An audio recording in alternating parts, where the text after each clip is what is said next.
एक बार शिकार करने के लिए जंगल की ओर चल देते।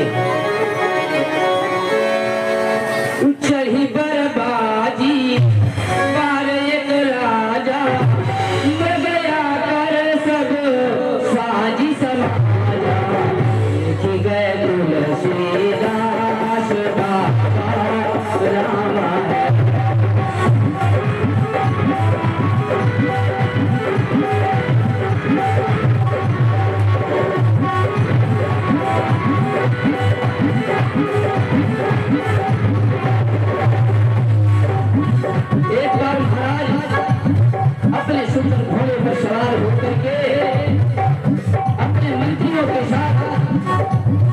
करने के लिए विंध्याचल के घने जंगलों की तरफ चल देते। विंध्याचल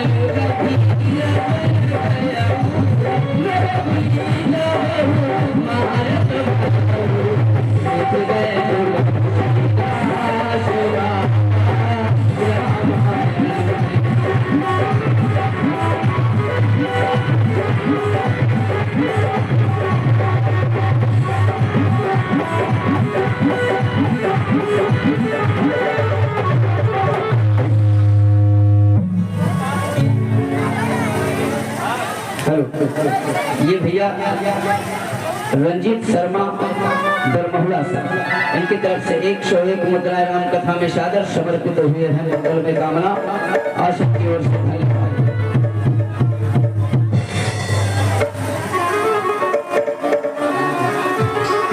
और 51 मुद्राओं का दान तुलसीराम पिपरी शादीपुर से राम कथा में सादर समर्पित किए हैं। और 51 मुद्राएं परमेश कश्यप पिशावा से, 21 मुद्राएं अनंतु कश्यप पिशावा से, 21 मुद्राएं हरिवंश मौर्य पिशावा से राम कथा में सादर समर्पित हुए हैं। भगवान सभी दानदाताओं का मंगल में कल्याण बनाए रखे। आसन की ओर से धन्यवाद।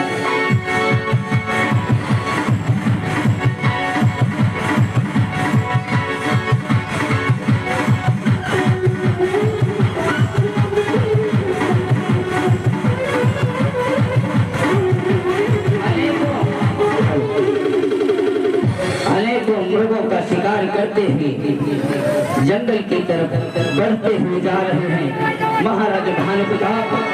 तभी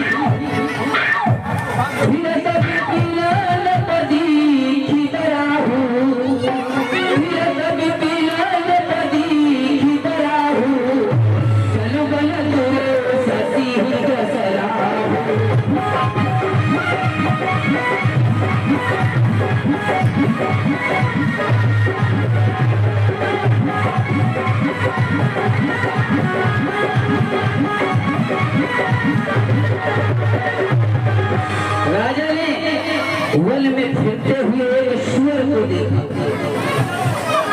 जैसे ही राजा की दृष्टि उस सूअर पर पड़ती है, उन्होंने देखा उसके दांत बड़े बड़े बाहर निकले हुए हैं, जैसे कि लगता है कि उसने चंद्रमा को मुंह में दबाया हुआ है।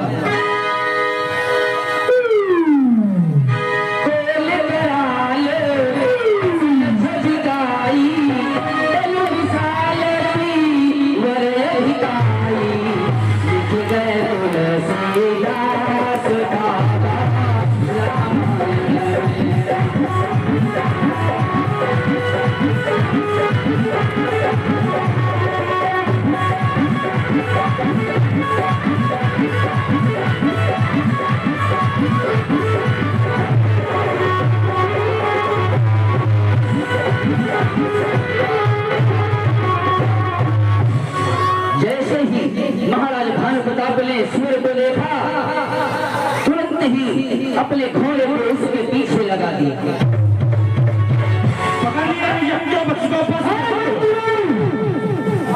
मैंने अभी यहाँ पर एक शिकार देखी है, आप लोग उससे पीछे रखने लगाइए। अरे महाराज पानी बचका पास कितनी दूर रहा है? पानी इतनी जोर छुई भाई। हाँ तनिक बचिए महाराज। भाई महाराज अरे भाई ये तो बहुत हो रहा है। अरे भाई भाई मार जरा ऊपर भी गिरा रे।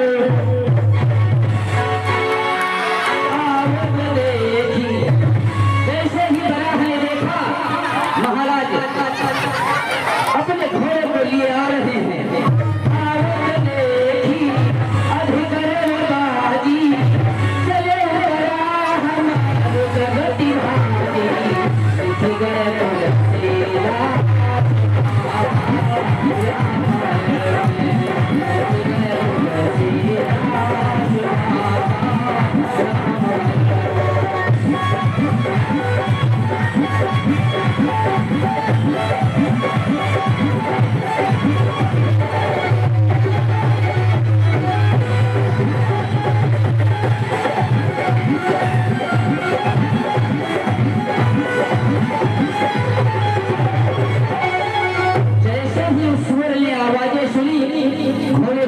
की आवाज आई, मरुत गति से पवन वेग से भाग खड़ा हुआ। महाराज ने उसका पीछा किया। तक तक तीर महिष चलावा, तक तक तीर महिष चलावा, कैसन सुअर शरीर बचावा।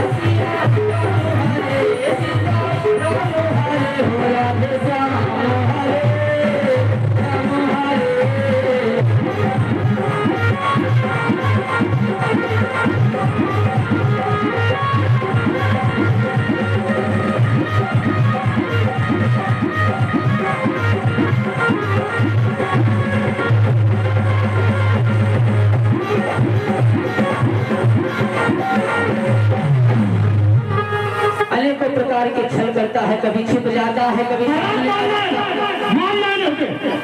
पूरा शेर मान रहा है।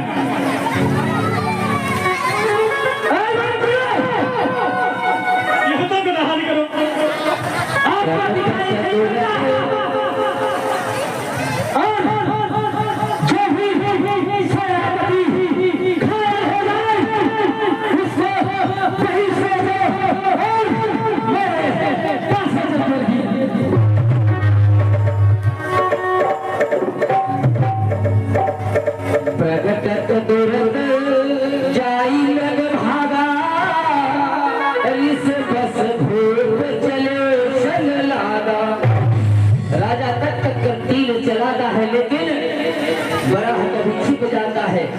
कभी सामने आ जाता है, राजा बहुत दुखी हो जाता है। गया दूरी घल कहल बराहू,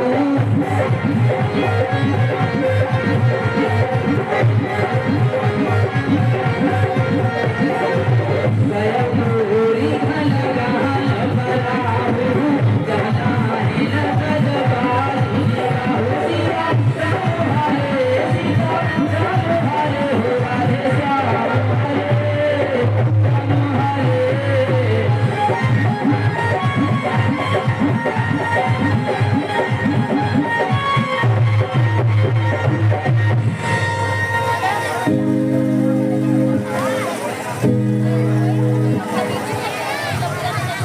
धीरे धीरे जितने भी मंत्री थे सब पीछे रह जाते हैं। राजा उस बराह का पीछा करते करते हुए अकेले उस बराह के पीछे चले जाते हैं।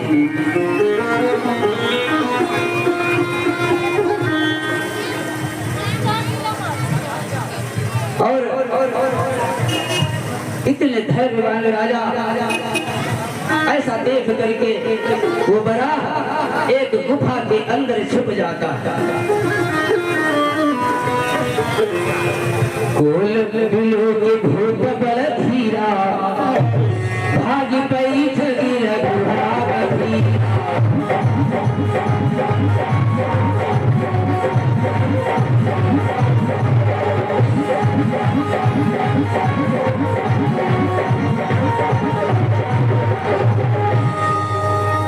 सुअर भाग करके एक पहाड़ की गहरी गुफा में जा छिपा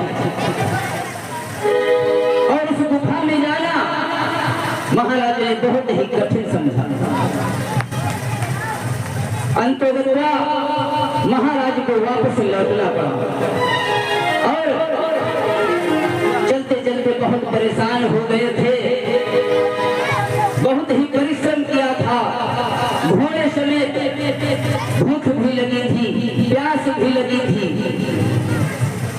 पर महाराज नदी तालाब को ढूंढते ढूंढते इधर उधर चल रहे हैं।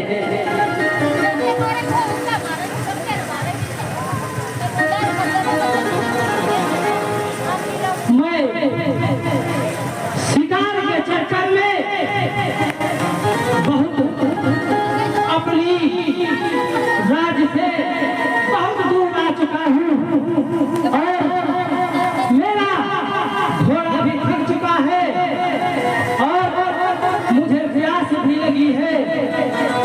क्यों ना अब मैं किसी सरोवर पर जाकर पानी पी लूं, तत्पश्चात फिर आगे जो होगा देखा जाएगा।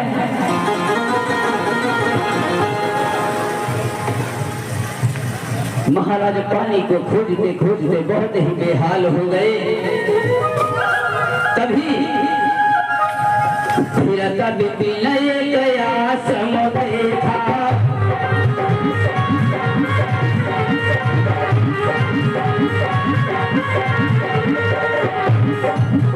प्यास से व्याकुल महाराज तालाब कुएं पर खोजते खोजते तभी उनकी नजर एक आश्रम पर पड़ती है।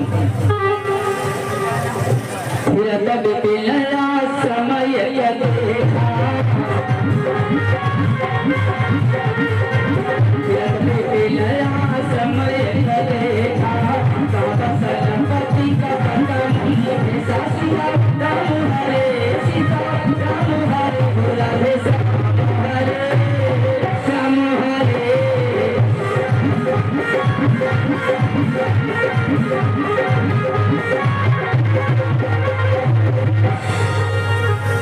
मुझको एक आश्रम दिखाई पड़ रहा है, क्यों ना जाकर वहीं अपनी प्यास बुझाऊं। लेकिन मुझको इस भेष में जाना उचित न होगा, क्योंकि मेरे तो अनेकों शत्रु हैं। इसलिए मैं अपना भेष बदलकर उस कुटिया में जाऊंगा और वहां जो भी होगा उससे थोड़ा जल मानकर पीऊंगा, जिससे मेरी प्यास बुझ जाएगी। अन्यथा प्यास के कारण तो मेरे प्राण ही निकल जाएंगे। चलो मैं अपना वेश बदलकर उस कुटिया की तरफ चलता हूँ। महाराज ने आश्रम देखा तो समझ गए कोई ऋषि संत साधु कोई रह रहा होगा। लेकिन वहां कपट से मूल का भेष बनाए हुए महाराजा भानु प्रताप का एक शत्रु रहता था, जिसका देश महाराजा भानु प्रताप ने छीन लिया था। जासु देश लपली छड़ाई, समर से न कजी गया पलाई।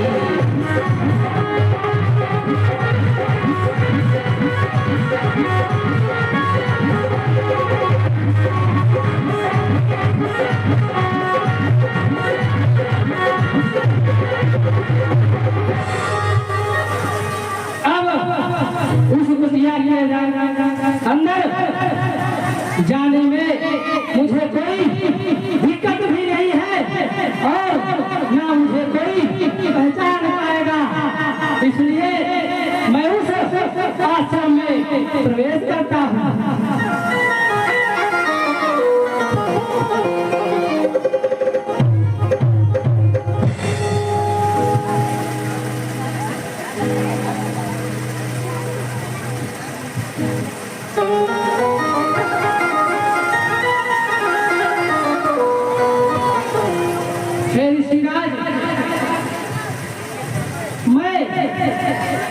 बहुत प्यासा हूँ, अगर आपके पास थोड़ा सा जल हो तो मुझे पिला दीजिए, आपकी महान कृपा होगी।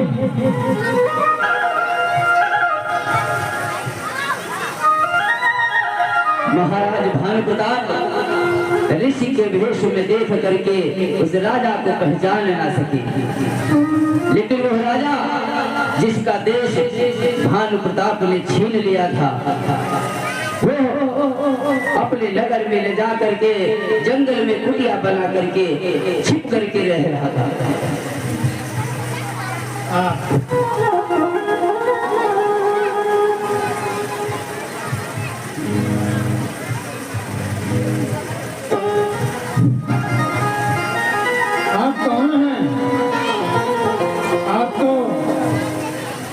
प्रतीत हो रहे हैं जैसे कोई आप चक्रवर्ती राजा हूँ। नहीं ऋषिवर, मैं राजा कहीं का भी नहीं हूँ, मैं तो एक सेवक हूँ और इधर घूम रहा था, घूमते घूमते शाम हो गई और मुझे अत्यधिक प्यास लगी है, जिसके कारण मैं आपके आश्रम पर आया हूँ।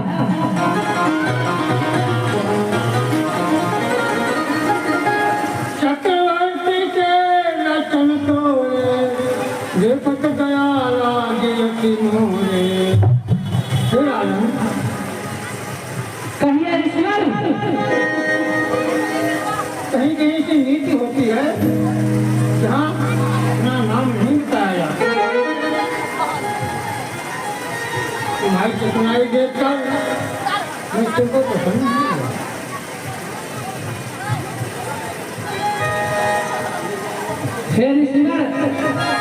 मैं आपसे कोई चतुराई नहीं कर रहा हूँ, आप मुझे थोड़ा सा जल पिला दीजिए।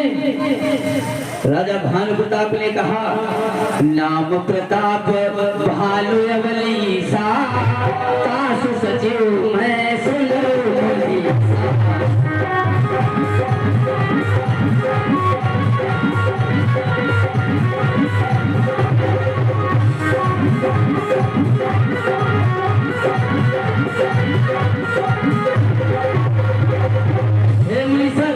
सुनिए, प्रताप भानु नाम का एक राजा है, मैं उसका मंत्री हूँ। आपने जल पिलाकर मेरे प्राण बचा लिए हैं और मैं राजा भानु प्रताप का एक मंत्री हूँ।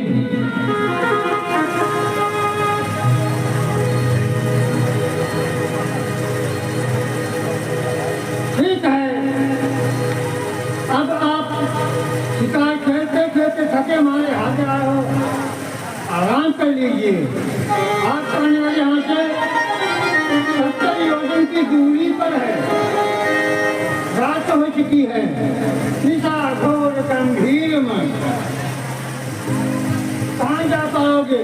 इसलिए अब आप रात में हमारे आश्रम पर विश्राम कर लीजिए, जब सवेरा हो तो चले जाना, नहीं तो मैं अपनी योग माया से आपको रात में ही हमारे राज्य में पहुंचा दूंगा। ठीक है ऋषिवर, मैं बहुत थका हुआ भी हूँ और मैं कुछ क्षणों के लिए आपकी इस कुटिया में विश्राम करने के लिए जा रहा हूँ।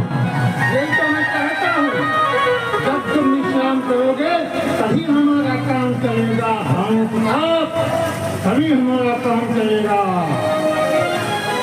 तुमने हमारे सभी दुख और सुख बराबर कर दिए, सभी सुख छीन दिए तुमने। मैं सत्य राजा था,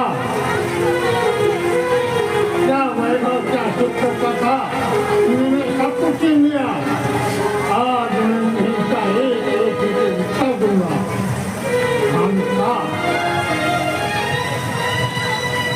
तुलसी जैसी भवत पिता तैसी मिलई सहाई, आप नयाई ताही बई ताही जहां लई जाए। ऋषि ने पहचान लिया कि राजा भानु प्रताप हैं। अब हमारा मित्र आ जाए केतु, तब मैं बताऊं योजना बनाऊं हमें करना क्या।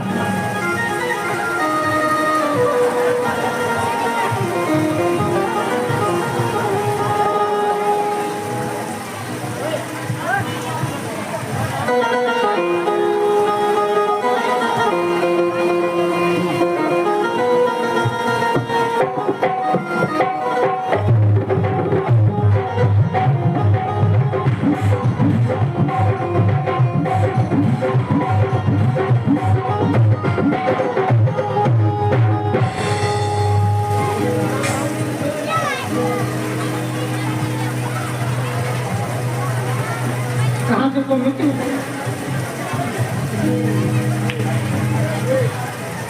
अरे कुछ बताओ, तब तो मैं जानू कहाँ से तुम। अच्छा अच्छा, क्या वही तो नहीं तुम्हें परेशान किया जो आज हमारे आसन में आया हुआ है? चलो हम दिखाते हैं कंचनों से।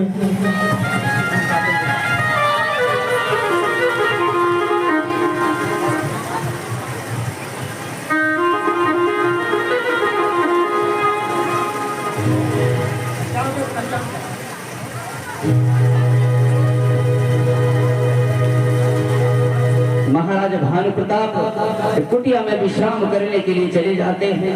तभी बड़ा जो काल के निशाचर जो बराह का रूप धारण किए हुए था, कपट मुनि के पास आता है।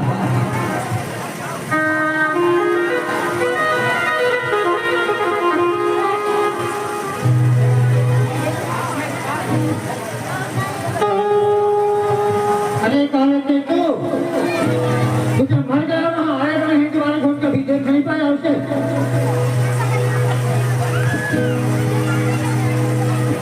देख लिया उसे, क्या वही है? मेरी बात सुनो, अगर हम और आप दोनों मिलकर उससे युद्ध करते हैं तो जीत नहीं पाएंगे उसे हम।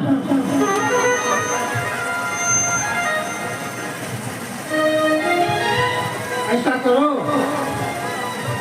कि मैं अपनी योग माया से इसे बता चुका हूँ, उसके नगर में पहुंचा दूंगा रात में ही, और उसके पुरोहित को